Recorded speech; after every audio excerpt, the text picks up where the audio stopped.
عارف حسین الحسینی عالم دین ہونے کے ساتھ ساتھ ایک سیاسی رہنما بھی تھے۔ چونکہ وہ ایک مذہبی سیاسی جماعت تحریک نفاذ فقہ جعفریہ کے سربراہ تھے، اس لیے سیاست سے بھی بخوبی واقف تھے۔ عوامی مفادات کے تحفظ اور ان کے حقوق کے حصول کے لیے آواز بلند کرنا ان کا خاصہ تھا۔ جنرل ضیاء الحق کے مارشل لا کے دوران حکومتی ایوانوں میں نفاذ اسلام کا بڑا چرچا تھا۔ عارف حسین الحسینی اسلامی نظام کے نفاذ کے حقیقی داعی تھے، لیکن اسے پاکستان کے سوشل فیبرکس کے مطابق مختلف مسالک کی ہم آہنگی سے قابل عمل بنانے کی بات کرتے تھے۔ جو فروغ قرآن کے لیے انہوں نے کام کیا، یقیناً یہ وہ بندہ ہی کر سکتا ہے جو خود مستند عالم دین ہو اور جو تقوی کی راہ پر وہ گامزن ہو، تو وہ یہ فروغ کے لیے، کیونکہ اللہ فرماتا ہے قرآن پاک کے اندر کہ یضل بہ کثیرا ویہدی بہ کثیرا وما یضل بہ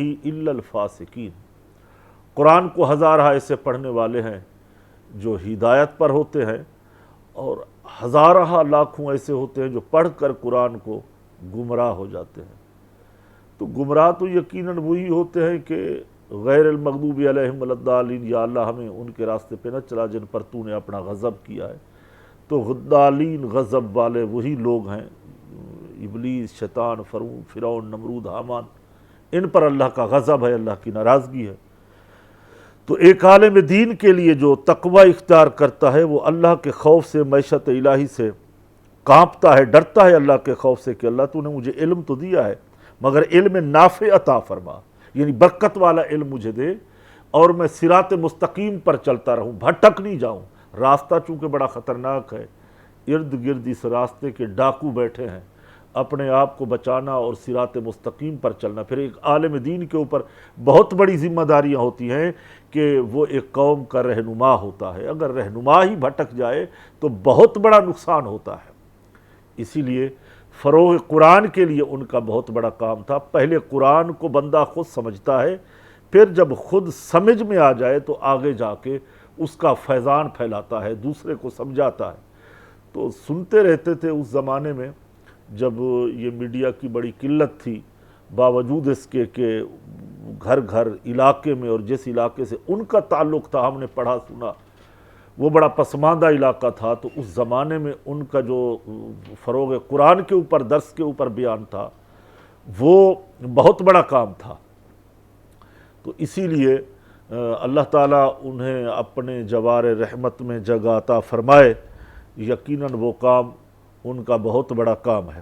مسلم اور نان مسلم سب کے لیے آواز بن گئے تھے، ہر ایک کی ترجمانی کر رہے تھے، اور اسی وجہ سے آپ کی شخصیت ہر ایک کے دل میں منور کر گئی تھی، گھر کر گئی تھی،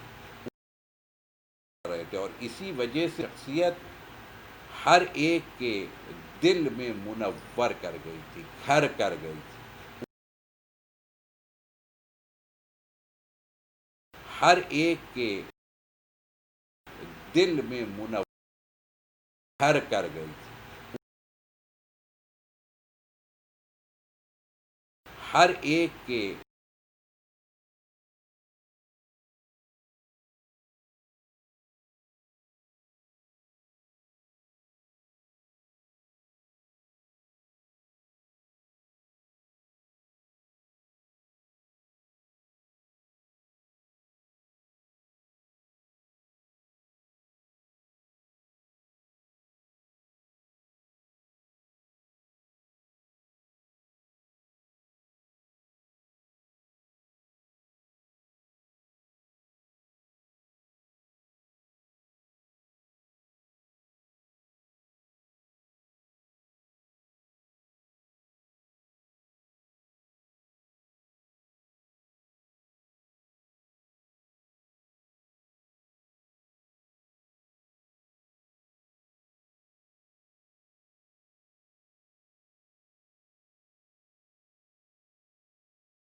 میں کہوں کہ ہزارہ کے لوگ ہوں، ہر ایک کے دل کی آواز کا نام عارف حسین الحسینی بن گیا۔ ایک تاریخ ہے مسلمانوں کی کہ جو ہی کام کرنے کے لیے میدان میں آیا تو دشمنان دین، دشمنان اسلام، میری مراد یہود و نصارہ ہے۔ قرآن نے جو واضح فرمایا لا تتخذوا الیہود والنصارى اولیاء، یہود و نصارہ تمہارے دوست نہیں ہیں، تو وہ یقیناً وہ یہود و نصارہ وہ آگے ان علماء کو نہیں بڑھنے دیتے، چونکہ انہیں پتہ ہے کہ دین کی بقا جو ہے وہ علماء سے ہے۔ علماء کو راستے سے ہٹا دو اور پھر دین نہیں پھیلے گا۔ یہ ان کی محض سوچ ہے، ان کی یہ سازش ہے، مگر اللہ رب العزت قرآن میں فرماتا ہے اِنَّا نَحْنُ نَزَّلْنَا الذِّكْرَ وَإِنَّا لَهُ لَحَافِظُونَ، اس دین کے یعنی قرآن کے محافظ ہم ہیں اور اس کو نازل بھی ہم کرنے والے ہیں، تو حفاظت کا ذمہ بھی ہمارے لیے۔ تو لہٰذا علامہ حسینی صاحب جو تھے ان کا یہ بہت بڑا کارنامہ تھا اتحاد بین المسلمین کے اوپر، فروغ قرآن کے اوپر۔ تو یہ کام اغیار کو یعنی غیروں کو نہیں، ایک آنکھ بھی نہیں بھا رہے تھے، لہذا انہی کی سازشوں سے بعد میں کئی انکشافات ہوئے، کئی باتیں سامنے آئیں وہ تحریروں میں، تقریروں میں، کہ انہی اغیار کے ہاتھ تھے جنہوں نے وہ فی زمانہ اسی قوم نے انبیاء کرام کو قتل کیا، اسی قوم نے شہداء کو یعنی بڑے بڑے جو اسلام کے ہیرو تھے راستے سے ہٹایا۔ تو ان میں سے ایک یہ علامہ حسینی صاحب بھی تھے جن کو انہی لوگوں نے قتل کیا، اور بہت بڑی سازش کے تحت۔ تو میں تو یہی دعا کر سکتا ہوں کہ اللہ رب العزت ہماری قوم کو شعور دے، یقیناً باشعور قوم تو ہے، سمجھ دے اور سوچ دے کہ وہ دشمن کو پہچانے کہ دشمن ایک ہی ہے، مسلمانوں کا مشترکہ دشمن ہے۔ اگر اسی کے ہاتھوں ہم یہ چلتے رہے، کھیلتے رہے، تو پھر پاکستان کا، امت مسلمہ کا یہ بہت بڑا نقصان ہوتا ہے۔ ہم آج کہتے ہیں کہ یہ ہمارا نہیں ان کا مسئلہ ہے، وہ کہتے ہیں ہمارا نہیں ان کا مسئلہ ہے، تو ان اور ان کے مسائل کے اندر ہم امت مسلمہ، مسلمان برادری، ہم اپنا بہت بڑا نقصان کرتے ہیں۔ میں دعا کرتا ہوں اللہ رب العزت علماء کرام کی حفاظت فرمائے، اللہ رب العزت خاص کر علامہ حسینی صاحب کے درجات بلند فرمائے۔ شہادت کے نتیجے میں بھی پاکستان میں وہ بیداری آئی تھی کہ پوری دنیا کا استعمار ہل گیا تھا آپ کی شہادت سے، پوری قوم مجتمع ہو گئی تھی آپ کی شہادت پر، اور یہی فیض ہوتا ہے، اور اسی کے لیے کہا جاتا ہے کہ جب زندہ رہو تو لوگ تمہارے مشتاق رہیں، اور جب تم اس دنیا سے چلے جاؤ تو لوگ تمہیں یاد رکھیں۔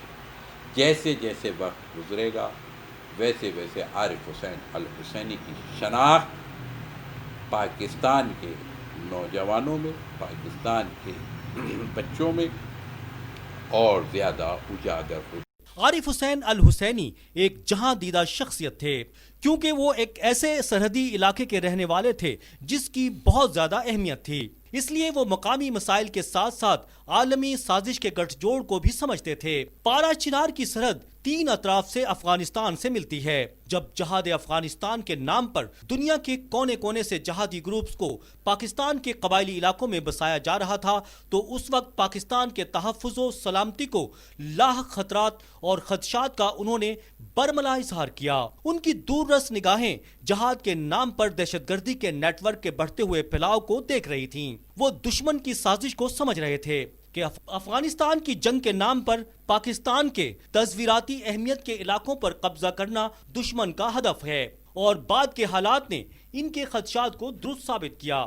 افغانستان سے روس تو چلا گیا، لیکن 2 عشرے بعد شدت پسندی کے خاتمے کے نام پر امریکہ نے اپنا نامکمل ایجنڈے کی تکمیل کے لیے دوبارہ افغانستان کو میدان جنگ بنایا، لیکن اس کی ریڑھ کی ہڈی پاکستان کی راہداری تھی۔ جن جہادیوں کو پاکستان کے قبائلی علاقے میں امریکہ نے وسائل مہیا کر کے مستحکم کیا تھا، اب وہ امریکہ کے دشمن قرار پائے۔ اس طرح امریکہ افغانستان کی جنگ میں نہ چاہتے ہوئے بھی پاکستان شریک ہو گیا، کیونکہ دہشت گردوں نے امریکی حملے کا بدلہ پاکستان سے لینا شروع کر دیا۔ جا بجا ملک کے مختلف شہروں میں خودکش حملے اور بم دھماکے کیے جاتے رہے، خصوصاً خیبر پختونخوا کا صوبہ، اور اس میں بھی پشاور شہر اور پارا چنار اس کا خاص ہدف تھے۔ دہشت گردوں کی کارروائیوں کے باعث معصوم پاکستانیوں، پولیس اور ہماری مسلح افواج کے جوانوں کی جانوں کی شہادتیں ہوتی رہیں اور ملک کی معیشت کو بھی ناقابل تلافی نقصان پہنچتا رہا۔ عارف حسین الحسینی اپنے دور کے حکمرانوں کے سامنے انہی خدشات کا اظہار کرتے رہے تھے۔ وہ سمجھتے تھے کہ آج جو بیج نادان حکمرانوں کی جانب سے بویا جا رہا ہے اور زمین ہموار کی جا رہی ہے، وہ مستقبل میں ایک ایسی فصل کی روپ میں سامنے آئے گی جس کے مضر اثرات کئی دہائیوں تک ملک کے لیے مہلک ثابت ہوں گے۔ اسی دور اندیشی کی بنا پر علامہ سید عارف حسین الحسینی کو 5 اگست 1988 میں مدرسہ دارالمعارف اسلامیہ میں دہشت گردوں نے شہید کر دیا۔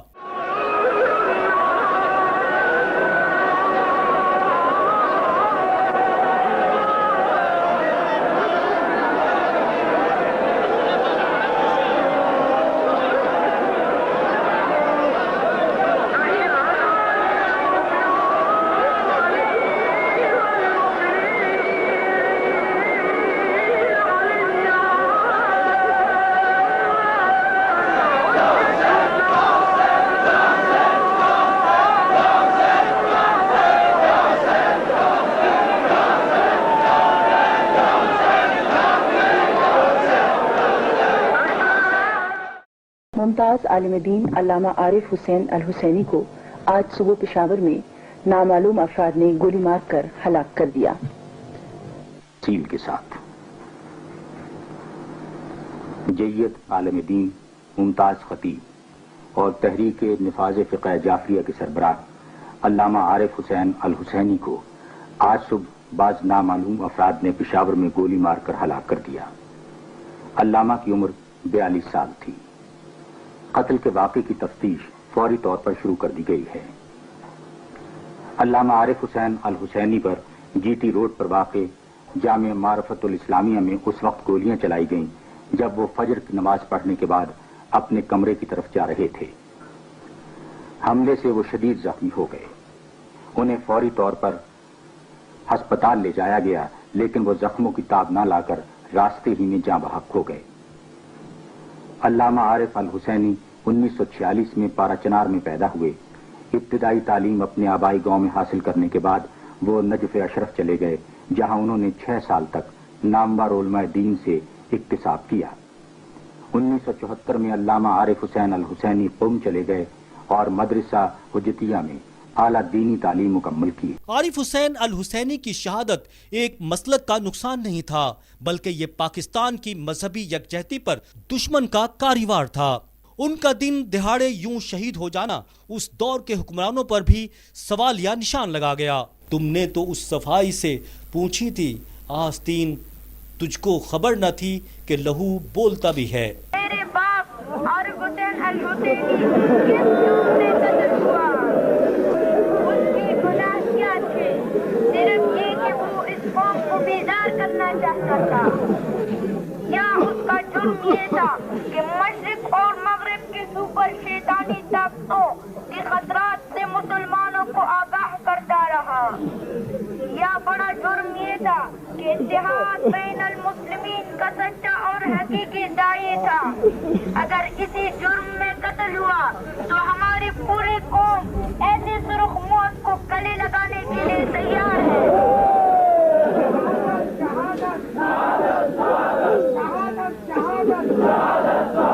تم کس کو مرواؤ گے؟ ہماری قوم حسینی ہے۔ تم کس کو مرواؤ گے؟ ہماری قوم حسینی ہے۔ اگرچہ عارف حسین الحسینی کے جنازے میں صدر پاکستان جنرل محمد ضیاء الحق بھی شریک ہوئے اور ان کی شہادت کو پاکستان کے لیے ناقابل تلافی نقصان قرار دیا۔ راولپنڈی میں صدر مملکت جنرل محمد ضیاء الحق نے ایک بیان میں علامہ کے سفاکانہ قتل پر گہرے صدمے اور انہوں نے کہا کہ ہر محب وطن شخص اس واقعے کی سخت ترین الفاظ میں مذمت کرتا ہے۔ یہ گھناؤنا جرم ایک فرد واحد کے خلاف نہیں بلکہ پوری قوم کے خلاف ہے۔ اس جنازے میں مختلف مسالک کے علماء کرام اور عوام نے بھی شرکت کی۔ امام خمینی کی ہدایت پر آیت اللہ جنتی کی قیادت میں ایک ایرانی وفد بھی ہمدردی اور تعزیت کے اظہار کے لیے پاکستان آیا۔ آیت اللہ جنتی نے شہید عارف حسین الحسینی کی نماز جنازہ کی امامت کی، جس کے بعد ہزاروں سوگواروں کی موجودگی میں انہیں آبائی گاؤں پیواڑ میں اجداد کے پہلو میں سپرد خاک کر دیا گیا۔